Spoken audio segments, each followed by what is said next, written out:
Bien, chicos, hoy día vamos a empezar con la clase de punteros, ¿ok? Y lo primero que tienes que saber de un puntero es que un puntero es una variable, ¿ok? Hasta ahora nosotros hemos visto variables enteras, variables flotantes, variables booleanas, variables char, etcétera. Pero ahora vamos a ver un tipo especial de variable que se llama puntero. ¿Cuál es la diferencia entre un puntero y los otros tipos de variables que acabo de mencionar? La diferencia es que en el puntero el valor que tú guardas dentro de un puntero no es un entero, ni un número flotante, ni es un carácter, sino que el valor que guardas dentro de un puntero es una dirección de memoria. Entonces, esa es la diferencia fundamental entre el puntero y el resto de variables, ¿no? El puntero es una variable en la que se guardan direcciones de memoria. ¿Direcciones de memoria de qué? Ahora, ¿no? Bueno, por lo general son direcciones de memoria de otras variables que ya tienes en tu programa. Pero también podría ser direcciones de memoria de un arreglo, de una matriz o direcciones de memoria de una función. Entonces, dependiendo de eso, dependiendo de qué tipo de dirección de memoria quieras guardar en un puntero, dependiendo de eso, pues el puntero se define de una u otra manera. Pero ahora vamos a empezar por lo más fácil. Vamos a empezar por punteros que guardan direcciones de memorias de otras variables. Y cuando esto es así, la sintaxis para definir un puntero es como estás viendo acá en el segundo ítem, ¿no? El tipo de puntero, un asterisco, el nombre de la variable o de tu puntero, y ahí nada más, ¿no? Y punto y coma. Esta sería el tipo o la forma en cómo se declaran punteros. Uno puede declarar punteros a entero. ¿Qué significa? Que en esas variables punteros a entero, tú vas a guardar direcciones de números enteros. No puedes guardar direcciones de flotantes, ni direcciones de arreglos, ni direcciones de matrices, solo direcciones de enteros. Si yo declaro un puntero,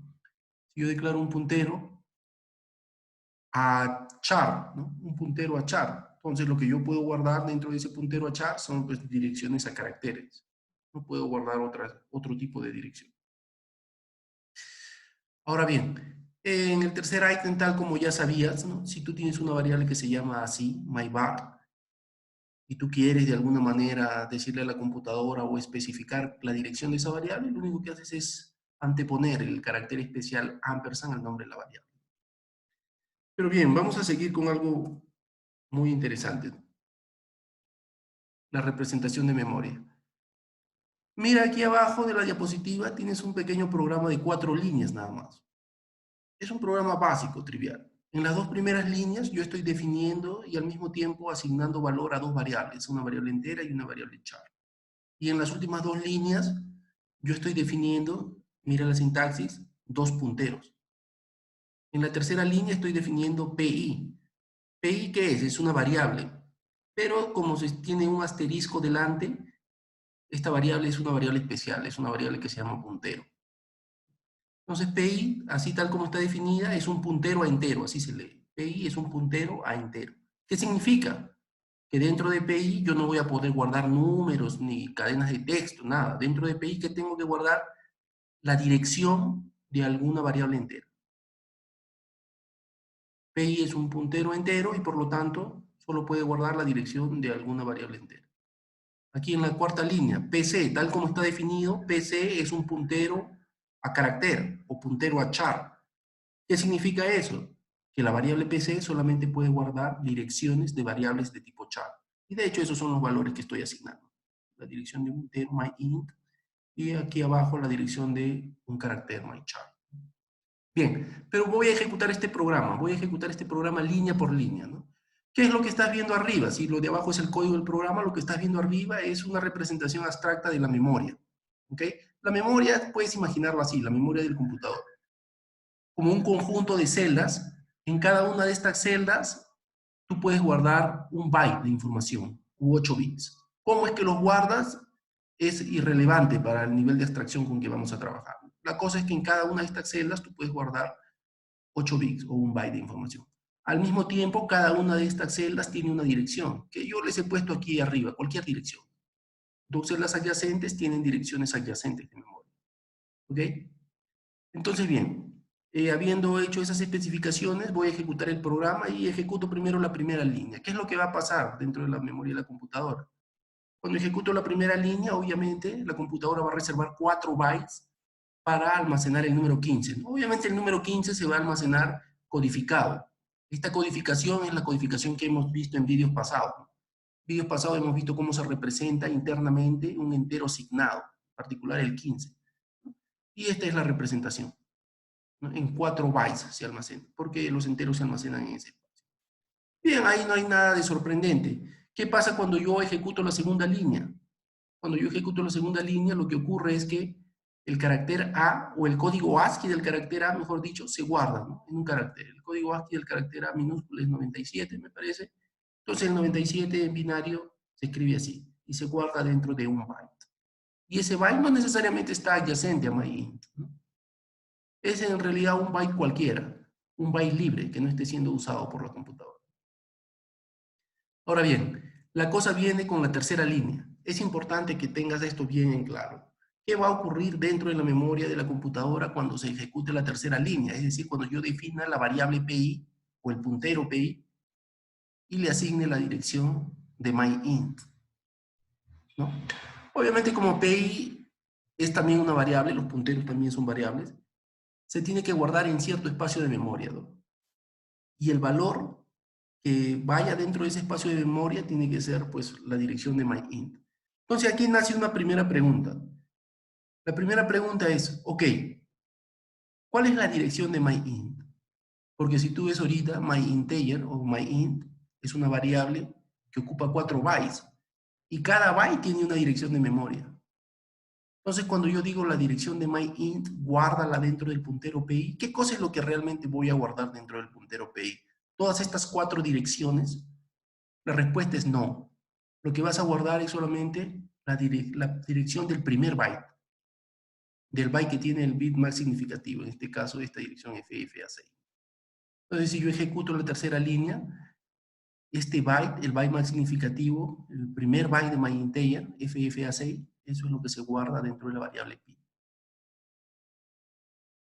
¿Y ahora qué va a ocurrir cuando yo ejecute la última línea? Bueno, supongo que puedes intuirlo, ¿no? Cuando yo ejecute la última línea,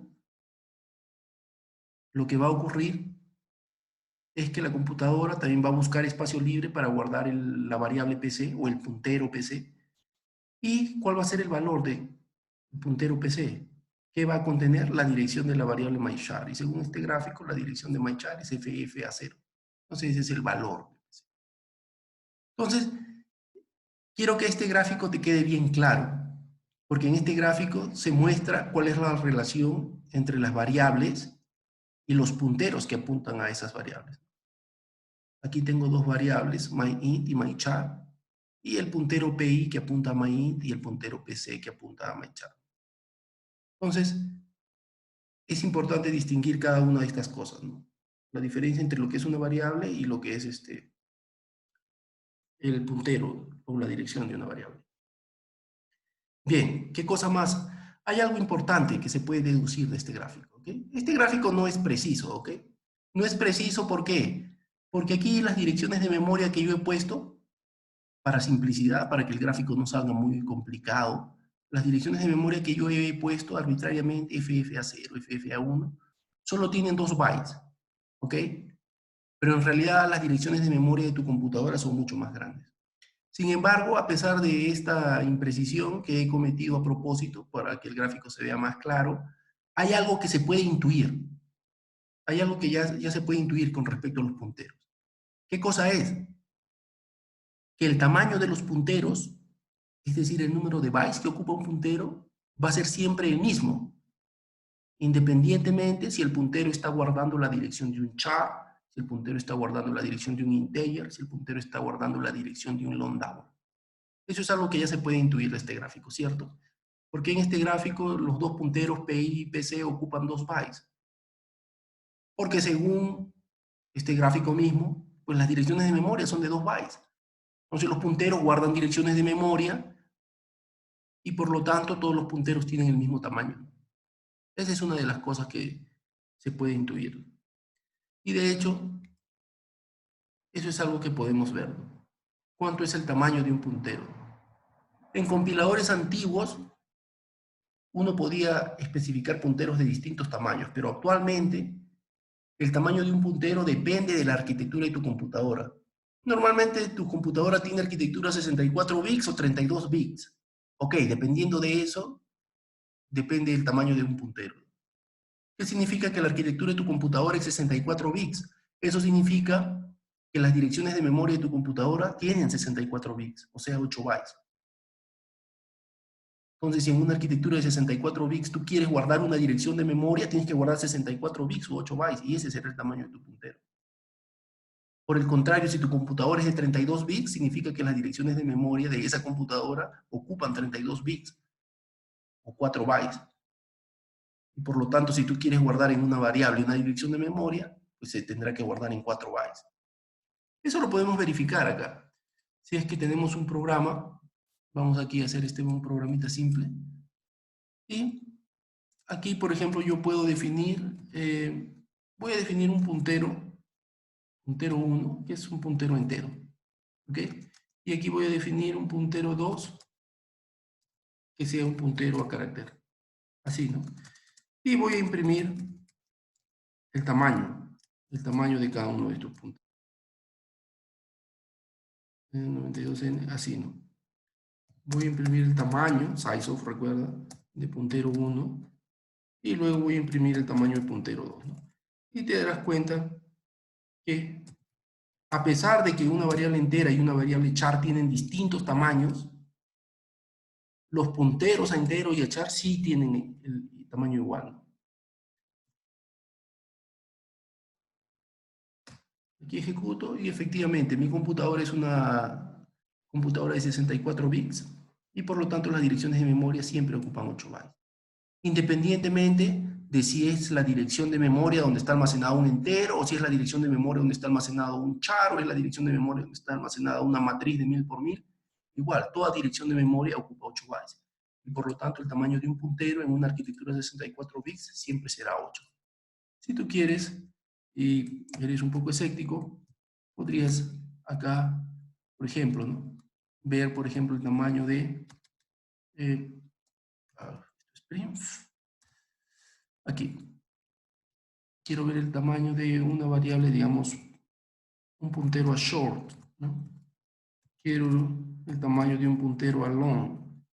Quiero el tamaño de un puntero float. Quiero el tamaño de un puntero a double. Quiero el tamaño de un puntero a long double. Obviamente esas variables, como variables, si yo defino una variable short, long, float, todas esas ocupan distintos tamaños, ocupan una distinta cantidad de bytes dentro de la memoria, ¿cierto? Pero las direcciones a esas variables, obviamente las direcciones todas son del mismo tamaño. Entonces, si yo ejecuto este programa, obviamente siempre voy a tener un 8. Entonces, bien, eso es todo por este vídeo. En el próximo vídeo vamos a ver ahora cómo manipular y qué cosas se puede hacer con los punteros.